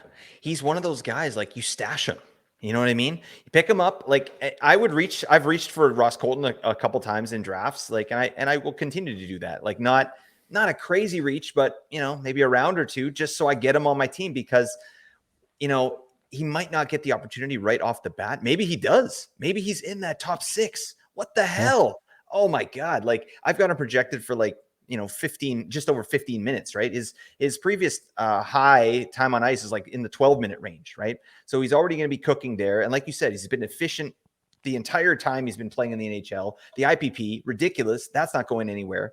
Put him with some better players. Yeah, I think this is a stash for me because if anything happens, right? Injuries happen. They're going to happen. And Ross Colton is one of those guys that can do a lot of things and be, whatever this team really needs. So I'm excited about it. Plus, he hits like a truck. Oh my God, 188 hits last season. Jeez. Like, oh, I love that. I have him for less hits. I don't even know how that came out this year with more ice time, but I think because he's going to be playing more of an offensive role is what I'm hoping. But he's still he could get 200 hits maybe. So love that player. He just does it all. I'm all in on Ross Colton too this season. For sure. The last player that we should talk about here is Jonathan Drouin. How does he come out with that, potential of him being on the top line? I think I kind of projected him pretty fairly here. I have a 48 point projection on him, 15 goals, 48 points. I definitely am not baking in him being on the top line all season long. At the very best scenario, I guess, if he comes out week 1, week 2 and absolutely crushes from the get-go in that spot, like maybe he stays there all season. But outside of that circumstance, I really just don't see a scenario in which Drouin is so good in that spot all Yep. season long that he's just locked in. I do think that that's a spot that'll rotate around. Colorado has been pretty consistent with their top six the last couple of years, but they have also moved some guys around. They've had Rantanen play center. They've done a few different things throughout. So I think there's every chance that we see this top six get kind of moved around throughout the season. Maybe Drouin drops to the third line. Maybe we get our Ross Colton up to the second or first line here in that scenario. But overall, I think just as kind of like a median projection, what I think is most likely to happen over the course of a full season comes out to 48 points for me. How does that sit for you, Blake? Yeah, I think that's very reasonable, and that's a safe projection, and I like that, right? Like, why would we project this man any higher than that? Like, he's been terrible, like actually terrible for like 4 straight seasons, like bad. His shooting Yeah. percentage last season in 58 games, 2.9% on 1.2 shots on goal per game. Buddy, Yeah. what are you doing out there? What the hell? So yeah, I like that projection a lot. Something I love about Colorado, though, Jared Bednar, he feeds minutes to his top six. Like, these guys are going ballistic. Like JT Compher, he's not going to get those kind of minutes in Detroit that he was getting here. He was getting over 20 minutes. Evan Rodriguez getting 20 minutes run. Does Jonathan Drouin get 20 minutes? I mean, if he's on that top six, he might. So what does that do? I don't know. Obviously, a lot of things have to go right. Like, he's got to show that he can hang with these boys. Like, 2 goals in 58 games. This man was drafted third overall in his draft year. It's been a bust for sure for Jonathan Drouin. So hopefully this is kind of I'm an optimist guy. So I like to think like, wow, what if he gets 20 minutes? What if he, gets on power play 1 at some point? Like, but I think your projection is a reasonable projection and it makes total sense. Yeah, I don't think there's a 20-minute potential in a best case scenario, unless he's also playing penalty kill, which is not really something he's known for.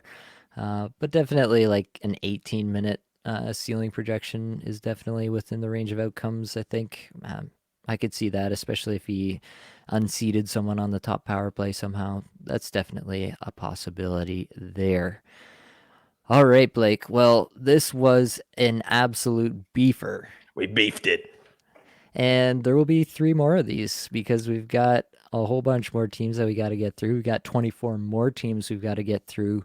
But these are going to be starting to come at you, my dear listener. We're going to have more of these as we get into fantasy season, into draft season. So you're going to want to keep it tuned here. But that is all that we've got for this episode.